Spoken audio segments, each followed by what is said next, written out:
అది ముంబైలోని లాల్బాగ్ ప్రాంతం. రింపుల్ అనే యువతి తన తల్లి వీణతో కలిసి తమ ఇంట్లో నివసిస్తూ ఉంది. వీరికి శాండ్విచ్ వ్యాపారం ఉంది. రింపుల్ వయసు 24 ఏళ్లు. ఆమె తల్లి వీణ వయసు 55 ఏళ్లు. తండ్రి చాలా ఏళ్ల క్రితమే చనిపోయాడు. వీరి జీవితంలో పెద్దగా కష్టాలేమీ లేవు. అలానే ఎక్కువ డబ్బులు కూడా లేవు. శాండ్విచ్లు చేసి తల్లి ఇస్తే వీణ అమ్మేది. జీవితం అలా గడుస్తుందంతే. ఇల్లు కూడా అద్దెకు ఉండేదే. కానీ వీణకు తన 60 ఏళ్ల అన్న సాయంగా ఉండేవాడు. వీణ భర్త చనిపోయిన దగ్గర నుంచి ఆర్థికంగా కూడా సాయం చేసి వారికి తోడుగా ఉంటున్నాడు. ఇక వీణ చాలా తెలివైన అమ్మాయి. డిగ్రీ వరకు చదువుకుంది. ఆమె అందంగా కూడా ఉండడంతో తన కొడుకుకి ఇచ్చి పెళ్లి చేస్తే చెల్లెలి కష్టాలు తీరుతాయనుకున్నాడు. ఆ దిశగా చర్యలు కూడా జరిగాయి. రింపుల్ సైతం తన భావన పెళ్లి చేసుకునేందుకు ఒప్పుకుంది. ఇద్దరికి పెళ్లి నిశ్చయమైంది. ఎంగేజ్మెంట్ చేసి వారి పెళ్లికి కూడా ఏర్పాట్లు చేయాలనుకున్నారు వీణ సోదరుడు. ఎందుకంటే వీణకు పెద్దగా ఆస్తులేమీ లేవు. త్వరగా సెటిల్ అవ్వాలనేది వీరిద్దరి ఆశ. పైగా ఆమెకు అనారోగ్యం కూడా. ఇలా లైఫ్ సాగుతూ ఉంది. రింపుల్ ఆమె బావ సినిమాలకు షికార్లకు తిరిగేవారు. కాబోయే భార్యాభర్తలన్న ఉద్దేశంతో ఇద్దరు ఎంజాయ్ చేయడం మొదలుపెట్టారు. అయితే గత 3 నెలల నుంచి రింపుల్ తీరు మారిపోయింది. తన బావతో సరిగ్గా మాట్లాడటం లేదు. బయటకు రమ్మంటే రావడం లేదు. అమ్మకు కాస్త జ్వరంగా ఉంది. ఇంట్లోనే ఉండాల్సి వస్తోంది. అమ్మ అలా మంచంపై ఉంటే నీతో నేను షికార్లకు రాలేను. మనం కొన్ని రోజులాగి పెళ్లి చేసుకుందామని చెప్పింది. అతను కూడా సరేనన్నాడు. కానీ తనకు డబ్బులు కావాలని అప్పుడప్పుడు అడిగేది రింపుల్. ఆమె బావ తెచ్చి ఇచ్చేవాడు. కానీ బావని ఏ రోజు కూడా ఇంట్లోకి రానిచ్చేది కాదు. ఆమెనే బయటకు వచ్చి తీసుకుని వెంటనే లోనికి వెళ్ళిపోయేది. ఇలా 2-3 సార్లు జరుగుతూ వచ్చింది. సరిగ్గా మార్చి 13న తనకు 10,000 కావాలని తన బావకు ఫోన్ చేసింది రింపుల్. అతను తాను తెచ్చిస్తానులే అన్నాడు. అంతేకాదు, నీకు మంచి తెలివి ఉంది. శాండ్విచ్ బిజినెస్ తో డబ్బులు సరిపోవు. నీకు హిందీ ఇంగ్లీష్ వచ్చు కాబట్టి మంచి జాబ్ ఇప్పిస్తాను. నెలకు 30,000 మినిమం వస్తాయి. పెళ్ళయ్యే వరకు మాత్రమే జాబ్ చేయి. ఆ తర్వాత నేను చూసుకుంటానని సలహా కూడా ఇచ్చాడు. అందుకు ఆమె కూడా సరేనంది. ఆ తర్వాత మార్చి 13న ఉదయం 9:30కు రింపుల్ బాబా ఆమె ఇంటికి వచ్చాడు. కానీ రింపుల్ బయటకు మాత్రం రావడం లేదు. లోపల నుంచే చేయి పెట్టి డబ్బు తీసుకుంది. అత్తమ్మను చూస్తానని లోనికి రాబోయాడు. కానీ ఆమె రానివ్వలేదు. నేను స్నానం చేస్తున్నానని చెప్పింది. దీంతో నేను వెయిట్ చేస్తాను, బట్టలు మార్చుకుని రమ్మని కోరాడు. కానీ డోర్ వేసుకున్న రింపుల్ తలుపు తీయలేదు. ఫోన్ చేసినా రిప్లై ఇవ్వలేదు. దీంతో ఏదో అనుమానం అనిపించింది. తన తండ్రికి ఫోన్ చేసి విషయం చెప్పాడు. అత్తమ్మను చూడనివ్వలేదు. ఇంట్లో చప్పుడు లేదు. 3 నెలలుగా నేను కూడా చూడలేదన్నాడు. నాకు ఆఫీస్ టైం అవుతుందని వెళ్ళిపోయాడు. ఆ వెంటనే వీణ సోదరుడు ఇంటికి వచ్చి తలుపు కొట్టాడు. కానీ రింపుల్ అప్పటికి కూడా డోర్ తీయలేదు. చాలాసేపటి తర్వాత అతను కోప్పడడంతో అప్పుడు తలుపు తీసింది. మీ మమ్మీ ఎక్కడికి వెళ్ళిందని అడిగాడు. బంధువుల పెళ్లికని వెళ్ళి తిరిగి రాలేదని చెప్పింది. నాకు తెలియకుండా బంధువులు ఎవరని అడిగాడు రింపుల్ మామయ్య. ఆమె మాత్రం కోపంగా సరిగ్గా సమాధానం కూడా ఇవ్వలేదు. ఇంట్లో ఏదో దుర్గంధం వస్తోంది.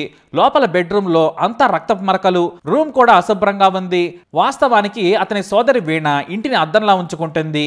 ఏమైంది అని గట్టిగా నిలదీస్తే రింపుల్ తలుపులు వేసుకొని తనకు హోటల్ తెరిచే సమయమైందని వెళ్ళిపోయింది.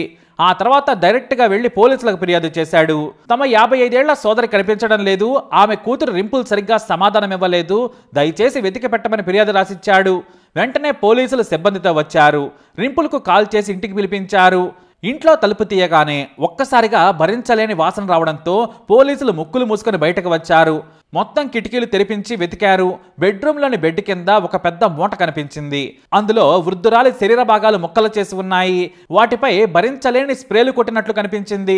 అంతేకాదు, హాల్లోని ఒక గోనె సంచిలో 200 స్ప్రే బాటిల్స్ ఉన్నాయి. దీంతో రింపుల్ని విచారించగా, నా తల్లి చనిపోయింది. రాత్రి సమయంలో కామన్ టాయిలెట్కి వెళుతూ హోటల్ దగ్గర జారిపడింది. గాయం కావడంతో మా హోటల్లో పనిచేసే కుర్రాడి సాయంతో ఇంటికి తీసుకొచ్చాను. ఆ రోజు తలకు కట్టు కట్టాను. హాస్పిటల్కి తీసుకెళ్తాను అంటే వద్దని చెప్పింది నా తల్లి అని చెప్పుకొచ్చింది. కానీ తెల్లారేసరికి చనిపోయింది. అంత్యక్రియలు చేయటం ఎందుకులే అనిపించింది. ఆ తర్వాత ఓ టీవీ షో చూశాను. మార్బుల్ కట్టర్ తెచ్చి మొక్కలు చేశాను. స్మెల్ రాకుండా స్ప్రే కొట్టేదాన్ని. కొన్ని శరీర భాగాలను బయట పడేశాను అని చెప్పడంతో ఒక్కసారిగా అక్కడ షాకింగ్ వాతావరణం నెలకొంది. తనకెంతో ఇష్టమైన తన సోదరిని చివరి చూపు కూడా చూడనివ్వలేదని వీణ అన్న కన్నీరు మున్నీరయ్యాడు. తనకు చెబితే బ్రతికించుకునేవాడనన్నాడు. అయితే పోలీసులు రింపుల్ మాటలు నమ్మలేదు. ఆమె కాల్ డేటాను పరిశీలించడంతో పాటు హోటల్లో పనిచేసే కుర్రాడిని పిలిపించారు. అప్పటికే అతను యూపీలోని సొంత గ్రామానికి వెళ్ళిపోయాడు. పోలీసులు పిలవడంతో కాలాచౌకి పోలీస్ స్టేషన్కి వచ్చి స్టేట్మెంట్ ఇచ్చాడు. కేవలం వీణా మేడం కింద పడితే తాను వారింటికి తీసుకెళ్లి పడుకోబెట్టి వచ్చానని చెప్పాడు. కానీ ఇక్కడే పోలీసులకు షాకింగ్ న్యూస్ తెలిసింది. ఆ కుర్రాడితో తరచూ రింపుల్ మాట్లాడుతోంది. అతను కూడా కాల్ చేస్తున్నాడు. 20 ఏళ్ల ఆ కుర్రాడితో రింపుల్కి ఏమైనా ఎఫ్ఐఆర్ ఉందా అని వారి అనుమానం. ఎందుకంటే వారి చాటింగ్లో రొమాంటిక్ పదాలున్నాయి. ఇక 3 నెలల క్రితం తల్లి చనిపోతే మృతదేహంతోనే కాలం గడుపుతోంది రింపుల్. తల్లి చనిపోయినా బాధ లేకుండా, పక్కింటి వారికి అనుమానం రాకుండా మార్బుల్ కట్టర్తో రోజుకో పార్ట్ కట్ చేసి రక్తాన్ని శుభ్రం చేస్తూ ఒక్కో పార్ట్ని బయటపడేస్తూ ఉంది. అలా చివరకు కాళ్ళు చేతులు మాత్రమే మిగిలాయి. తల మధ్య భాగం అప్పటికే ముక్కలు చేసి కవర్లలో చుట్టి బయట మురికి కాలువలో విసిరేసిందట. దీంతో రింపుల్ మానసిక స్థితిపై పోలీసులు అనుమానం వ్యక్తం చేసి ట్రీట్మెంట్ చేయించారు. కానీ రింపుల్ మానసికంగా దృఢంగానే ఉంది. కావాలనే చేసిందని నిపుణులు తేల్చారు. మీ బావకు చెబితే సమస్య తీరేది కదా అంటే మరో ట్విస్ట్ ఇచ్చింది రింపుల్. నాకు అతడిని పెళ్లి చేసుకోవడమే ఇష్టం లేదు, అసలు నాకు పెళ్ళే వద్దు, నా జీవితం నేను హాయిగా బ్రతకాలనుకున్నాను. మా అమ్మ మా మామయ్య వల్ల వారి భయానికి ఒప్పుకున్నాను. నా తల్లి చనిపోయింది, నేను ఏ తప్పు చేయలేదు, చంపలేదు. కావాలంటే హోటల్లో పనిచేసే కుర్రాడిని అడగమని పోలీసులను కోరింది. ఆ కుర్రాడి స్టేట్మెంట్ నీట్గా ఉంది. సీసీ కెమెరాలను పరిశీలించగా 3 నెలల క్రితం రాత్రి సమయంలో ఆటోలో వృద్ధురాలిని రింపుల్ ఆ కుర్రాడు తీసుకెళ్తూ కనిపించారు. తలకు కట్టివేసి ఉంది. కానీ 3 నెలల శవంతో ఎందుకు రింపుల్ జాగారం చేసింది? అంత్యక్రియలు చేస్తే సరిపోయేది కదా అంటే ఆమె దగ్గర నుంచి సమాధానం లేదు.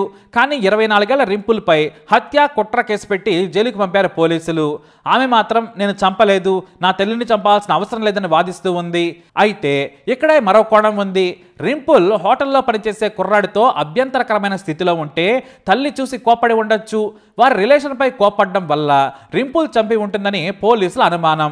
లేదంటే 3 నెలల క్రితం తల్లి చనిపోయిన తర్వాత హోటల్ మూసేసింది రింపుల్. మృతదేహంతో ఇంట్లోనే ఉంది. కావాల్సిన డబ్బునేమో తన బావని అడిగి కాలం వెళ్లదీసింది. మొత్తం క్లియర్ అయిన తర్వాత ఆ కుర్రాడిని పిలిపించుకొని హోటల్ తెరవాలనుకుందని పోలీసుల అనుమానం. అలా ఒంటరిగా బ్రతుకుతున్న తల్లి కూతుళ్ల జీవితం విషాదంగా ముగిసింది. కానీ వీణకు ఏమైందనేది మాత్రం ఎవరికీ తెలియదు. ఒక రింపుల్కి ఆ కుర్రాడికి తప్ప నిజం ఎవ్వరికీ తెలియదు. వాళ్ళు మాత్రం జారిపడి వీణ చనిపోయిందని పోలీసులకు చెబుతూ ఉన్నారు. మరి ఏం జరిగింది? మీ అనుమానం తప్పకుండా కమెంట్ ద్వారా తెలియజేయండి.